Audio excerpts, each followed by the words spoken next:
This episode, Gabor Mate, a world-renowned psychiatrist, continues his talk on homelessness.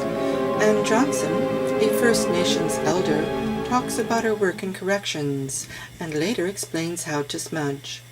Pauline talks about how mental health is compromised when forced to stay in shelters where it's noisy and she becomes sleep deprived. Julia explains what bipolar is and is not. Then we have a flashback with a video called Woodward's Squat from 2002, produced by Sid Tan, which is mashed up with interviews and a soundscape produced by Bob Turner. This mashup is complemented by a video posted by Sunho Choi on YouTube called Vancouver Downtown East Hastings. Next comes Megaphone magazine's very own jigger of words, Henry Doyle, who recites one of his published stories about rooming houses. And he talks about why it's so difficult to get sleep in Vancouver's downtown east side.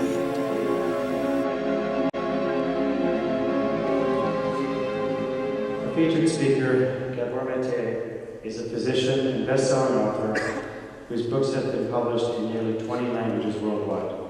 Most recently, he worked for 12 years in Vancouver's notorious downtown east side neighborhood with patients suffering from hardcore drug addiction, mental illness, and HIV. Please help me welcome Dr. Gabor Mate. Vancouver likes to fight itself, as it's often called, by international juries who, I don't know what criteria they use, but they come to the conclusion that Vancouver is the world's most livable city. Livable for whom?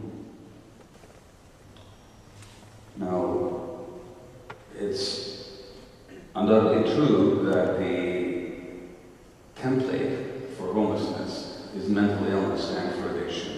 In a well-known Toronto study, 66% of the homeless had some mental health diagnosis, and 66% had substance abuse problems, and 86% had one or both.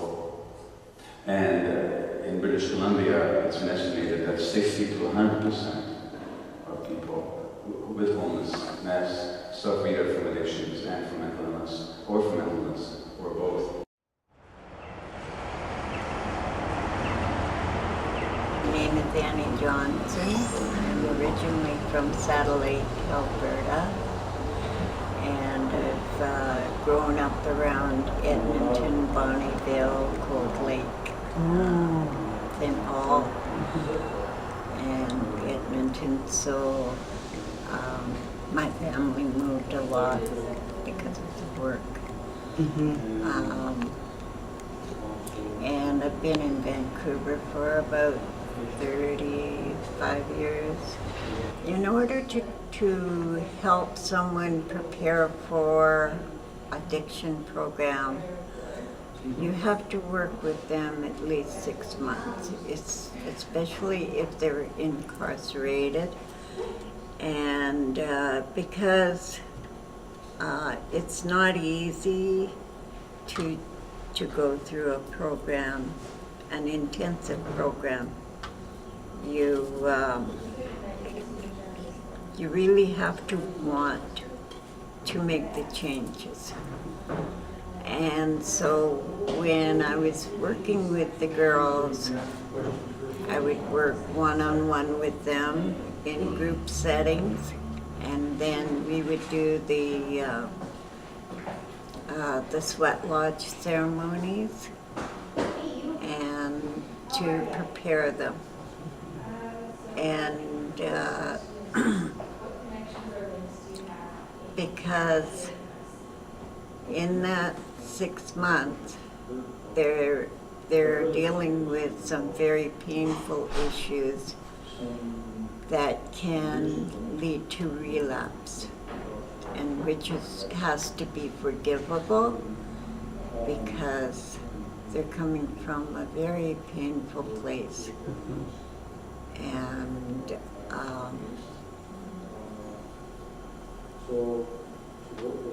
it's a scary place, and I can remember in my own journey how much rage I had.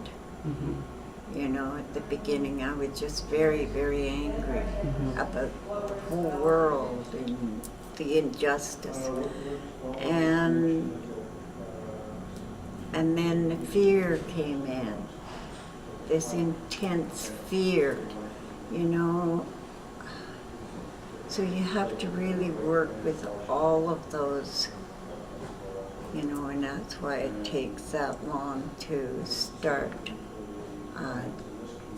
with your addictions. You know, because you're very vulnerable. You know, you're exposing yourself, and it's like all these realizations come into play, and you think, well, where was my family when I was a child? When all these abuses were happening, where was my mother? Why did this happen? You know? And so I know that in my, you know, my healing, that these are the kinds of questions that come up. And so you kind of have to prepare and be prepared, because usually with the girls in the addiction program, everything is unpredictable. There could be violence in, you know, just erupting in a circle. So you just have to be prepared for almost anything. With PTSD, which is only one of my 6 diagnoses in the long run, it's really hard to be in a shelter. They open your door every hour or whatever they do and shine the light in and make sure that you're not doing anything bad. I was trying to sleep, I got no sleep. I got worse. How can you get better if you have no sleep, right? Very scary place for me. A man kept coming around and opening the door. One night, I was hugging my dogs, and he was standing right beside my bed. And I have PTSD for a reason, and that was really scary. After being housed, I can now sleep, get the sleep I need. I've now been able to get back into the world and work hard to get my life into a better place. My family's back in my life. I'm a volunteer at Quest Foods. Love going there. I found that the office is a safe place and a quiet atmosphere to work in. I participate in programs like Vancouver Coastal Health Art Galleries at 43rd in Victoria. Maybe some of you know about it. Trying to help other people in my community, starting yoga, going to Zumba. I did this class next week for the first time. I think I'll die because I'm 40 pounds heavier than I used to be. But anyway, I'm looking forward to my continuing journey of recovery. And I just hope I don't end up homeless after this project is over in March. It's a condition, Mojgan, and I'm Julianne Doctor. I'm not a doctor, but I did marry a fellow named Doctor, so I don't have a lot of medical knowledge, but it is a medical condition. It's a brain disorder. It's not an emotional disorder, but it can be triggered by emotional events. So basically what happens inside my brain is that the chemicals and the electricity don't work together properly, and so I need to take medication in order for that to happen. And if I don't take the medication, then I have what's called a bipolar episode or a manic episode, where my mood gets higher and higher, more elevated, and you become more aggressive, have tons of energy, and you can just accomplish so much because you need no sleep and so on and so forth. And then at the end of that manic episode comes depression and fall, and that can be pretty devastating. It can leave you pretty much on the ground so it's a cycle of highs and lows.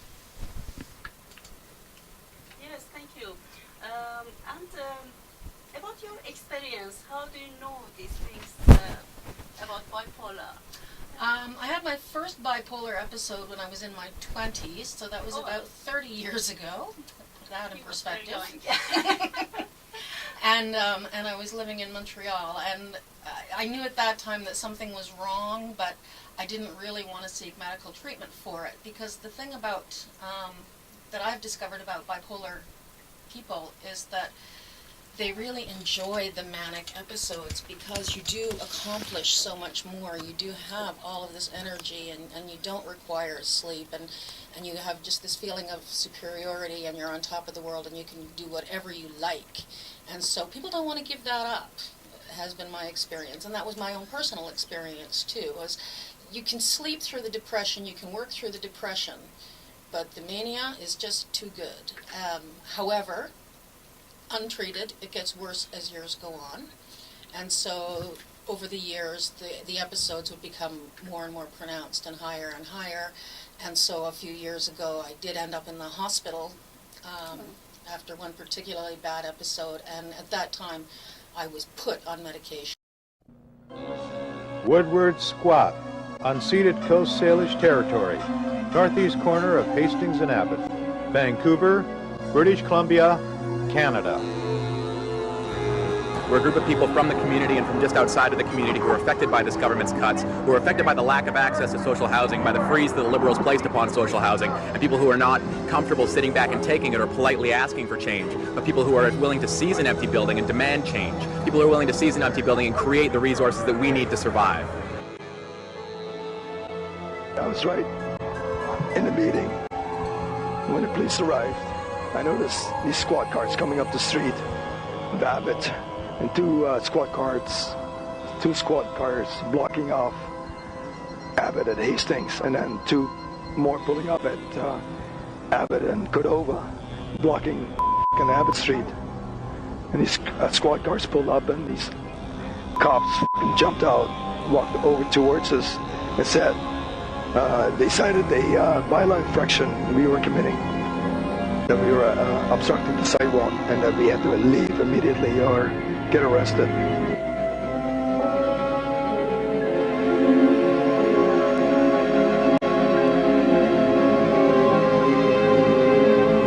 once got our stuff and moved back to a circle area, and a bunch of us sat down, and we were still screaming and yelling and like no peace, no justice, like we did inside.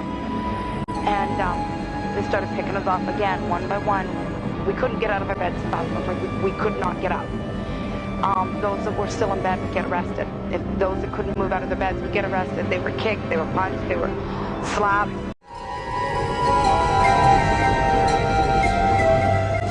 And all these other empty buildings have been here for 10 years, and then some, and nobody's addressing the problem. They sooner see the people put on the street rather than to house them.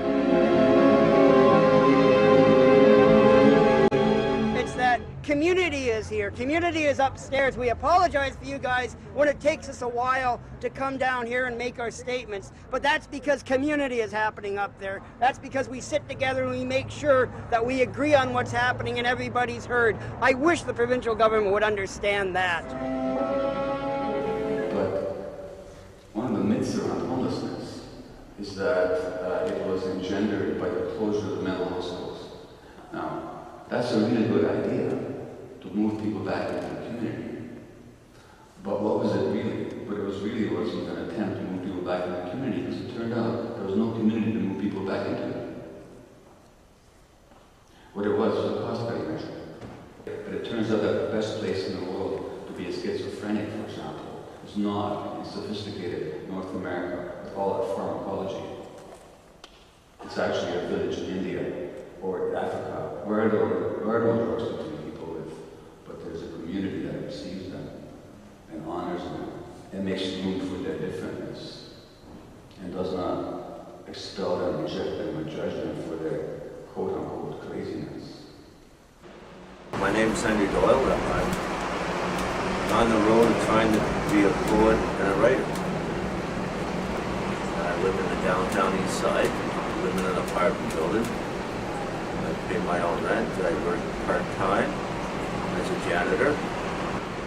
a dishwasher sometimes, a digger of holes, and that's how I survived. The poem that got published in the Megaphone. Megaphone is a street magazine here in the downtown east side, dedicated to low-income writers and people that are living down here that are struggling. There's a lot of them that are beautiful, and they do write, and they do come to our writing classes. And Megaphone is an outlet for them. Megaphone is, like I said, a downtown east side magazine where street people could actually sell that magazine for $2 a piece. There's a lot of guys, a lot of women that have their own corners in their own areas where they do sell the magazine. And this poem was actually published in the Megaphone and the 24-hour newspaper here in Vancouver. I called this poem the Room and House Blues.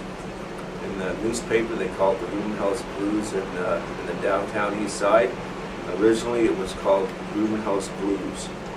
And Room and House Blues is about, I've been living in room and houses since, for like 30 years, off and on. This is my first real apartment. I've been here for just going over 4 years now, first time ever. And I've lived in room houses all my life, all my adult life. And they're madhouses. They are certainly madhouses, believe me.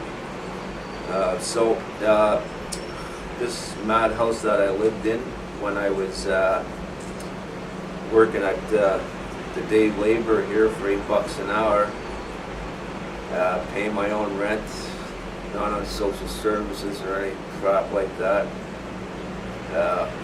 This room and house I lived here down at Alexandra was, they threw me in the basement. It seems almost every room and house I ever went to, they always threw me in the basement. They took one look at me and threw me in the basement. So I called it my little underground. Room and House Blues. I sit here at my TV lost in this little dirty underground welfare room. I turn away as the pizza commercial comes on. Get up like off of flypaper from my garbage bin lazy boy. I look into the room's full-size fridge, discovering only sad, lonely 3-day-old craft dinner and stale bread and peanut butter. Just a Skid Row survival kit. I head out into January's dark rains for the meal line at UGM, just another organization that sells their religion for a free meal. I stand there in hunger and madness with a piece of cardboard for an umbrella. I feel like a refugee in my own country. I take a seat beside a neighbor dude that is only in his 30s but looks 50. Smells like an open bottle of Listerine. My next seat is beside this little old man, curled up on his chair like it could be his bed, smelling of urine. He shivers the cold streets off his ragged, dirty, skinny body. Looking around with wide, lost, saucer eyes as if bombs are going off near us. I stand up against the wall, wishing I had a blindfold on in that last cigarette. We're packed in there like hungry cattle on the way to Van Gogh's slaughterhouse. The old, dull, brown, sad auditorium smells like moldy, dirty laundry, as us cattle have to sit in anxious hunger now and listen to an amateur Jesus freak for 30 minutes before we sit down to the 3-minute meal. He's a well-to-do doctor, and for show and tell, he brings his son. He brings his picturesque son on stage like he just won the lottery, leaves exit stage left. The doctor starts his long, old, deep well story, like his soul was for that. Always mixed in with, if you don't accept Jesus Christ, you're going to hell kind of shit. His suit and haircut is worth more than what I make at the $8-hour slave labor pool in 6 months. Getting to the bottom of his deep well story, he tells us the other day he had to let this woman know that her husband of 37 years was dying. With arms wide open, like he's on top of a mountain. He tells us that the woman and husband are Buddhas, giving us a picture in words of him watching this woman now praying beside her dying husband, and he shaking his head thinking to himself that they are both going to hell now because they don't believe in Jesus fucking Christ. I would have gotten sick right there, but I didn't have anything in my stomach. I should have brought earplugs and that Bukowski novel I'm reading, Notes of a Dirty Old Man, from just another dirty old man. Thank you. Well, I'll just explain that I do work full-time as a maintenance janitor. And I work from Tuesday to Saturdays, and it's really difficult getting sleep down in this and Main and Hastings. I'm on the top floor of the Ford building, and it's like a valley in here. Everything echoes off the buildings, and I get Sundays and Mondays off, and it seems that every Saturday and Sunday around between 4:30 and 5:30, some idiot with an air horn blows it all through. This is called Crack Alley behind me, and he will blow this bloody thing to wake everybody up so they could maybe come down by crack or whatever. I'm not sure completely, but it happens all the time. And I pay good rent here, you know, with my cable and everything and my internet. I'm looking at over $600. So I don't know how long I'm going to be lasting in the downtown east side if I want to get some real sleep, because like I'm lucky if I get a good 4 solid hours sleep without getting woken up by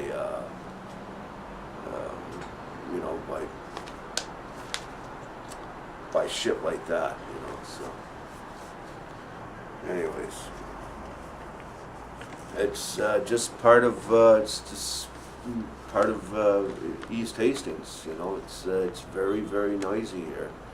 When I go to sleep, I put earplugs on. You know, you have to. You know, there's nothing you can do about it. Just try to dull out the noises best you can, and you know, so.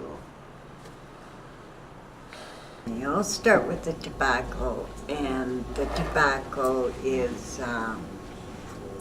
represents our ancestors. And when we come and ask an elder to help us, it's that's part of the protocol. The protocol to seeing an elder is very important. Thank you. Thank you. And when you go to see an elder, you present the tobacco.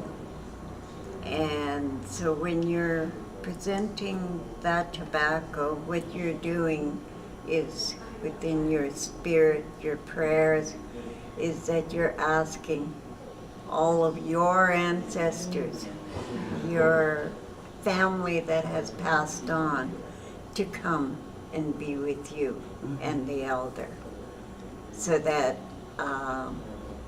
they can be there to help you deal with the issue that you're struggling with.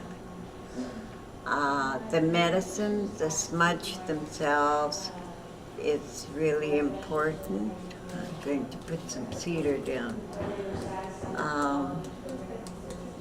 The smudge is really important because what it does is that it helps us. I build my smudge with sage and sweetgrass and tobacco, and then I have a mixture of all of the other medicines, And every elder has a mixture of their own that's special. Some of them use beaver gall, some of them use other things. That is to help their spirit, their strength, to be able to help the client. And when we smudge, and we take the smoke and we wash our eyes, it's to help us to see better, to clear our eyes, to clear our ears. Take the smoke and clear our ears, and then we take the smoke to clear so that we can speak in kindness.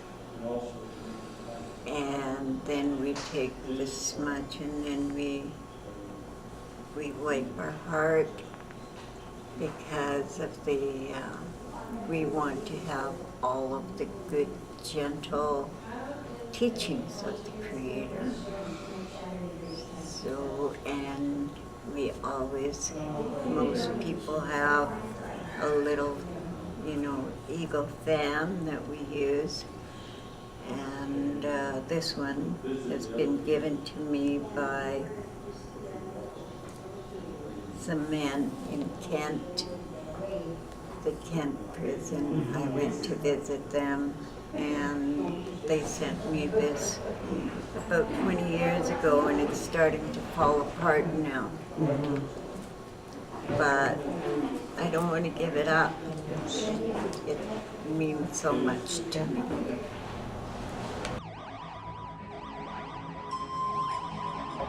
We were all sitting around in a group meeting and just discussing how we were going to go about living, right? And we saw squat cars and paddy wagons and everything coming up. And we all joined in a group. And the RCM, or the Vancouver police, came up to us and they said, "Get your stuff and leave," as they were pulling down tents.